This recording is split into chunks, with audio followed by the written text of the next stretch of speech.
The sixth sutta, 1.6, as Savatthi, standing to one side, the Devata recited this verse in the presence of the Blessed One. How many are asleep when others are awake? How many are awake and others asleep? By how many does one gather dust? By how many is one purified? And the Buddha said, 5 are asleep when others are awake. 5 are awake when others asleep. By 5 things one gathers dust. By 5 things one is purified. So here what does the Buddha mean? 5 are asleep when others are awake, and 5 are awake when others are asleep. These refer to the 5 hindrances and the 5 faculties. When your 5 faculties are asleep, then your 5 hindrances are awake. Or when your 5 faculties are awake, then your 5 hindrances are asleep. They are like kind of opposite to each other. They are opposed to each other. And then one gathers dust, means the dust of defilements, by 5 things.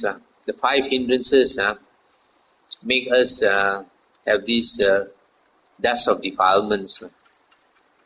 And 5 things make us purified, are the 5 faculties. Just now I mentioned the 5 faculties. Faith, energy, recollection, concentration and wisdom makes one purified. The 7th sutta at Savatthi, standing to one side, that Devata recited this verse in the presence of the Blessed One. Those who have not penetrated things, who may be led into others' doctrines, fast asleep, they have not yet awakened. It is time for them to awaken. And the Buddha said, those who have penetrated things well, who cannot be led into others' doctrines, those awakened ones, having rightly known, fare evenly amidst the uneven. So, when the Buddha says, those who have penetrated things well, who cannot be led into others' doctrines, the Buddha refers to the Aryans, the eight Aryans, the 4 paths and the 4 fruitions. And the awakened ones, or the fully awakened ones, are the Buddhas and the Arahant disciples. But you can include the Aryans also, because they are on their way to out of samsara. The 8th sutta at Savatthi, standing to one side, that Devata recited this verse in the presence of the Blessed One. Those who are utterly muddled about things, who may be led into others' doctrines, fast asleep, they have not yet awakened. It is time for them to awaken. And the Buddha said, those who are unmuddled about things, who cannot be led into others' doctrines, those awakened ones, having rightly known, fare evenly amidst the uneven. So the Deva is talking about ordinary beings, Putujanas, and the Buddha is talking about Aryans. The 9th sutta at Savatthi, standing to one side, that Devata recited this verse in the presence of the Blessed One. There is no taming here for one fond of conceit, nor is there sagehood for the unconcentrated. Though dwelling alone in the forest, heedless, one cannot cross beyond the realm of death. And the Buddha said, having abandoned conceit, well concentrated, with lofty mind, everywhere released, while dwelling alone in the forest, diligent, one can cross beyond the realm of death. These devas, because they are in the forest, sometimes they see monks coming into the forest to practice. Sometimes they come alone. But some of them, like here, the deva says, fond of conceit, still has the ego. So one cannot let go of the ego. One cannot cross beyond the realm of death. And then also one who is unconcentrated. So the Deva says, though dwelling alone in the forest, heedless, one cannot cross beyond the realm of death.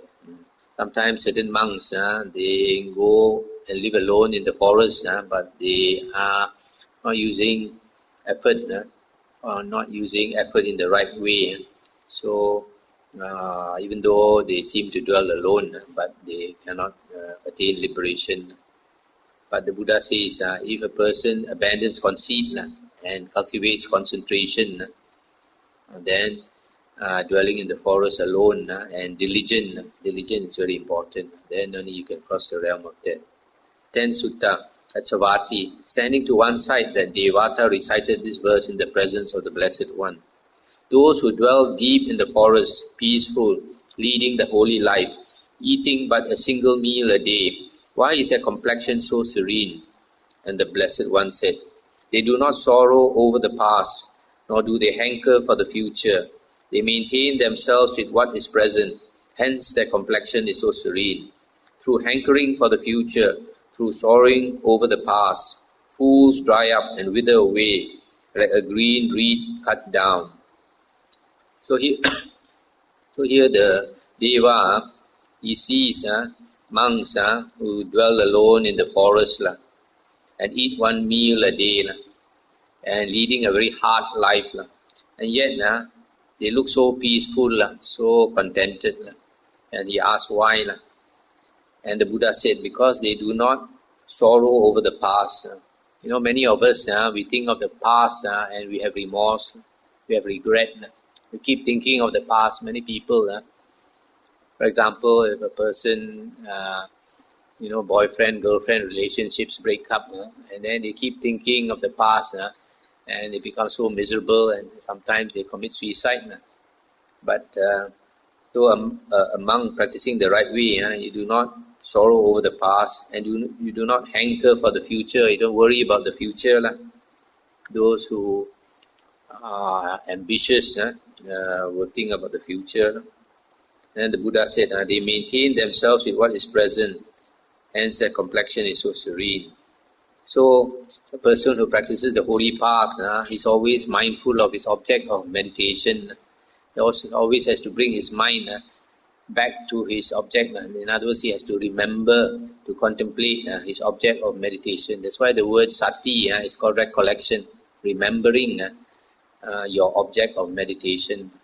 So it is not, sati is not general mindfulness, but always remembering to bring your mind back to your object of meditation. So if a person constantly has sati, bringing back his mind to his meditation object, then his mind is in the present.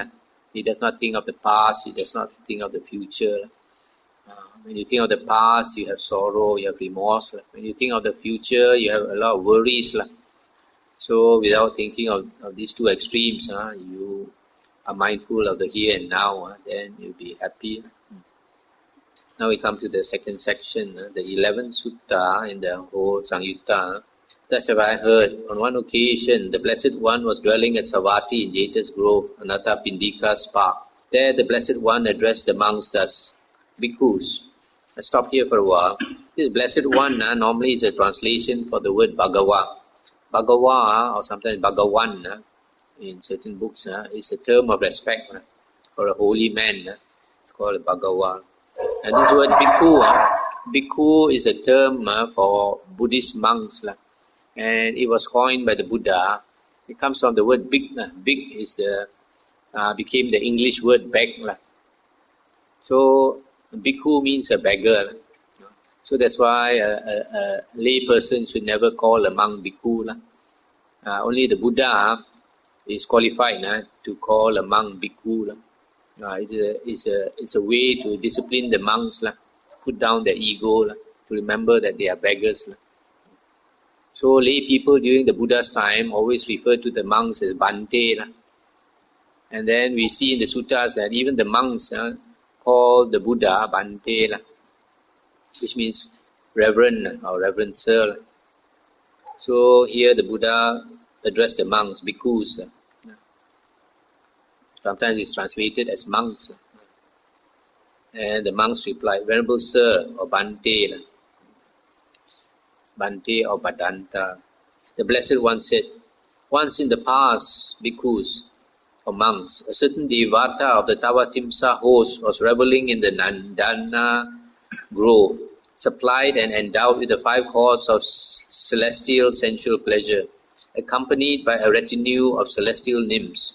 On that occasion he spoke this verse, they do not know bliss who have not seen Nandana, the abode of the glorious male devas belonging to the host of 30.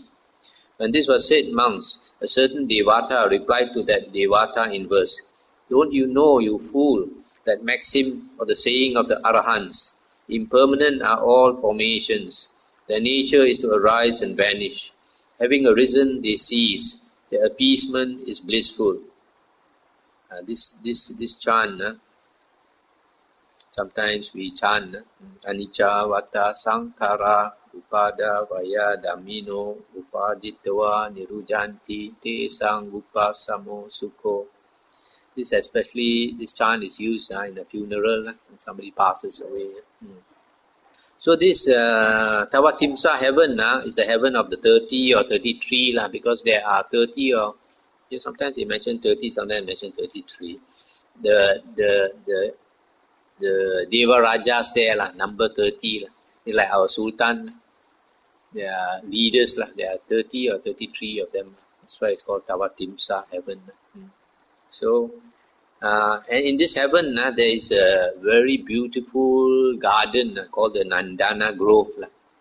So when you are reborn in that heaven, you enjoy all kinds of heavenly pleasures in that Nandana Grove. So this Deva says, anybody who has not seen Nandana Grove, they don't know what happiness is. But this the other Deva, he's smarter. So he said, don't you know what the Arahants say? Then he quoted this, impermanent are all formations. All the things in the world are impermanent. The nature is to arise and vanish. Having arisen, they cease. Their appeasement is blissful. The appeasement means the ceasing of all formations, the ceasing of all things in the world. Is real peace, because that peace is permanent peace. 1.12 At Savatthi, standing to one side, the Devata recited this verse in the presence of the Blessed One.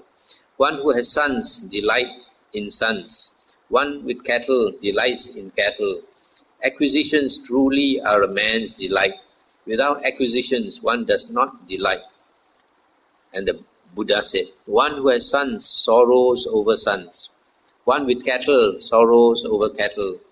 Acquisitions truly are a man's sorrows. Without acquisitions, one does not sorrow. So here you see, the Deva is saying that when you have property, you have sons and you have property, then you are a happy man. But the Buddha says the opposite. One who has sons sorrows over sons. This one just reminds me, the other day one of our Samanera here came to ordain. He brought the brother along. So the brother was in a hurry to go back. Then I asked why. I said, because the son has become a drug addict, so got caught by police. So you see, one who has sons sorrows over sons, especially nowadays. One who has daughters also sorrows over daughters. Sometimes the daughter runs away from home. And then you have cattle, you have to worry about your cattle. You have property, you have to worry about your property. So if a person does not have anything, he has nothing to worry about. Actually, we came into this world empty-handed, with nothing. We're going to go off empty-handed. So why you want to have so much things? We do our duty, whatever our duty is. And then if we get, okay. If we don't get, also okay. We leave everything to our karma. The 13th Sutta at Savatthi, standing to one side, that Devata spoke this verse in the presence of the Blessed One. There is no affection like that for a son, no wealth equal to cattle. There is no light like the sun. Among the waters, the ocean is supreme. And the Buddha said, there is no affection like that for oneself, no wealth equal to grain. There is no light like wisdom. Among the waters, the rain is supreme. So you see, the Buddha, the Deva says, there is no love like that for a son. But the Buddha says, there is no love like that for oneself. Because even though whatever we like or whatever we love, the love for oneself is the greatest. Because of our ego, we love ourselves the most. If you say you love somebody more than yourself, you are hypocritical. And then he says there is no wealth equal to cattle, but the Buddha says there is no wealth equal to grain. Maybe because grain, you can, I'm not sure why, you can grow, you can sell, you can fill your stomach, everything. There's no light like wisdom. The Deva says there's no light like the sun. The sun is so bright, but the Buddha says there's no light like wisdom. Because people like the Buddha, when they are enlightened, their light shine forth from their head. And this light can illuminate many world systems. But ordinary beings cannot see. And then among the waters, the rain is supreme. When the rain comes, it gives life. Actually, in the sutta, the Buddha says, life depends on water. Only now scientists know that actually, like they send a spacecraft to Mars and anywhere, they want to look for water. If there's any source of water, then they know that at one time there was life. So the Buddha, so long ago, 2,500 years ago, the Buddha already knew that. Now only scientists know. The 14th Sutta. The Khattiya or warrior is the best of bipeds, two-legged beings. The ox, the best of quadrupeds. A maiden is the best of wives. The firstborn, the best of sons. And the Buddha said, the Buddha is the best of bipeds, a steed the best of quadrupeds, an obedient woman is the best of wives, a dutiful son the best of sons. Here, this Deva says the noble caste or the warrior is the best of two-footed beings. But the Buddha says the best of two-footed beings is the Buddha, the awakened one, the enlightened one. And then the Deva says the ox is the best of four-footed beings. The Buddha says the steed, a good horse, is the best of quadrupeds. And then the Deva says a maiden is the best of wives. In other words, a young wife. But the Buddha says an obedient woman is the best of wives. And then the Deva says the firstborn is the best of sons. But the Buddha says a dutiful boy or obedient son is the best of sons. Some people, they have many children, but when they are old, not one of the children want to look after them. But you have a good son or a good daughter, one is enough when you grow old. That obedient son or daughter will look after you. The 15th Sutta. When the noon hour sets in and the birds have settled down, the mighty forest itself murmurs. How fearful that appears to me, the Deva said. And the Buddha said, when the noon hour sets in and the birds have settled down, the mighty forest itself murmurs. How delightful that appears to me. So here the Deva is saying in the noon, around noon time, all the birds have quietened down and the forest is so quiet and still. He finds that fearful. But the Buddha says at that time, the Buddha finds it so delightful because it's so peaceful. Nobody to disturb his meditation, his bliss, his peace. 1.16, the Deva said, drowsiness, lethargy, lazy stretching, discontent, torpor after meals. Because of this, here among beings, the noble path does not appear. And the Buddha said, drowsiness, lethargy, lazy stretching, discontent, torpor after meals. When one dispels this with energy, the noble path is cleared. So here the Deva must have seen some monks, after eating a lot, they are very drowsy, the mind is lethargic, lazy, not inclined to motion, and sloth and torpor after meals. So because of that, now eating too much, this monk does not see the noble path. But the Buddha says, if the monk is energetic, puts in a lot of effort, then all the drowsiness, lethargy, torpor, etc. will clear away. And then he sees the noble path clearly. 17th Sutta. The ascetic life is hard to practice and hard for the inept or unskillful to endure. How many are the obstructions there in which the fool founders? How many days can one practice the ascetic life if one does not rein in one's mind? one would founder with each step, under control of one's intentions. And I think the Buddha replied, drawing in the mind's thoughts, as a tortoise draws its limbs into its shell, independent, not harassing others, fully quenched, a bhikkhu would not blame anyone. So the Deva is saying that a monk who is unskillful will find the ascetic life, the holy life, very hard to practice. And there are many obstructions for him. For him to founder means to fail, to fall down. But the Buddha says that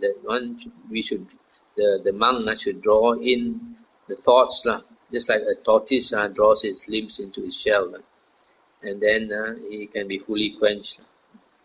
The 18th Sutta, the Deva says, is there a person somewhere in the world who is restrained by a sense of shame, one who draws back from blame, as a good horse does from the whip?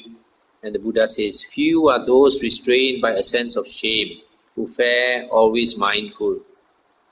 Few, having reached the end of suffering, fare evenly amidst the uneven. So, the Deva is asking whether there's someone who has a sense of shame. And the Buddha says very few who are collected. And then the 19th Sutta, the Deva says, don't you have a little hut? Don't you have a little nest? Don't you have any lines extended? Are you free from bondage? And the Buddha says, surely I have no little hut. Surely I have no little nest. Surely I have no lines extended. Surely I am free from bondage. And the Deva asks, what do you think I call a little hut? What do you think I call a little nest?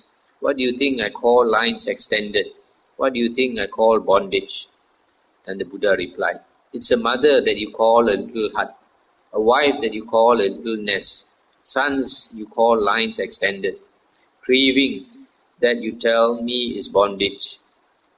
And the Deva said, it's good that you have no little hut, good that you have no little nest, good that you have no lines extended, good that you are free from bondage.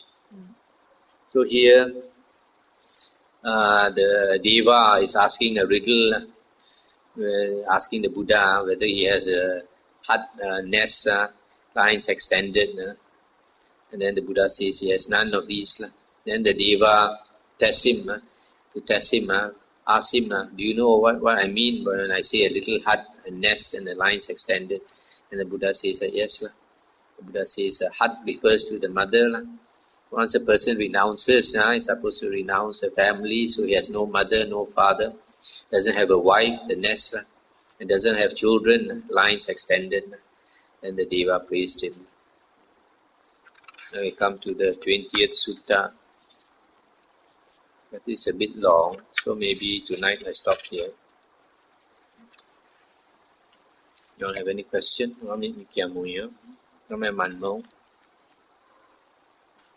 You see here in this Samyutta, all the suttas have to do with experiences of the Buddha with these devas. Later, maybe you will come across some other suttas in the same Samyutta where other monks also have experience with these devas. Their experience is stated here. Yeah.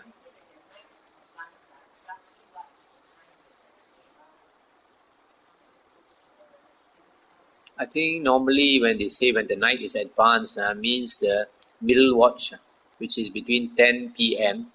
and 2 a.m.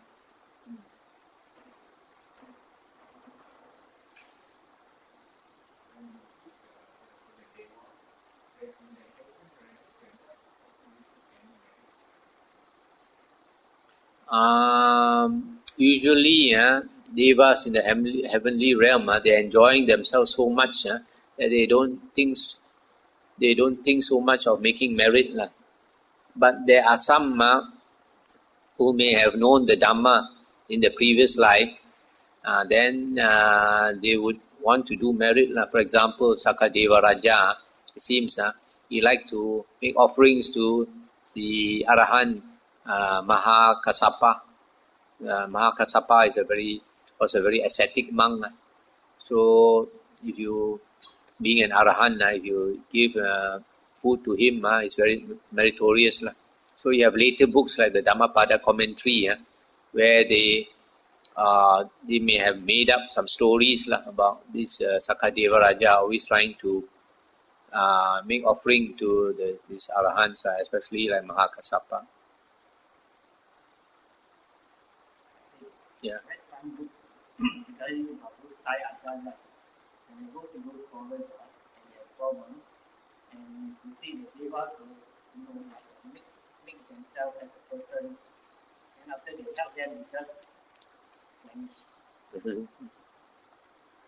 So,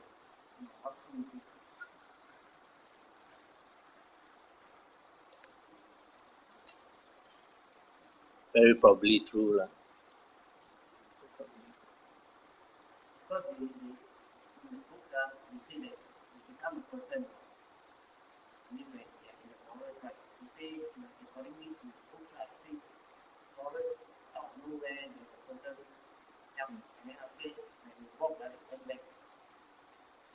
Yeah, because these devas and also ghosts, they are psychic. So if they don't want us to see them, we don't see them. But when they want us to see them, then they will appear for us to see.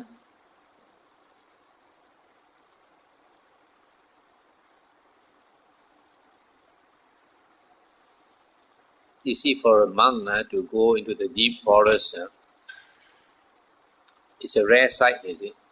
So these devas will all notice. So they will immediately can gauge his mind, they can read his mind.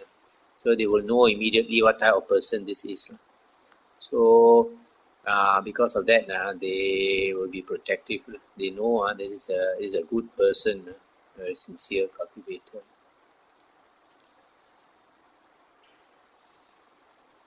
I have an experience also because I stayed in this cave in Penang Hill for 7 years. So I'm sure there are devas around. One day a man came and he I think had been practicing Taoism. So some people they practice Taoism, they have some spirit inside of them. So when he came into this cave, immediately like somebody strangled him. He could not breathe. Could not breathe. And he had to sit down. And after a while he felt better. So maybe the Deva thought this was a bit of a threat. Give him a warning. So these things happen. Any other thing? Okay, now we transfer merit.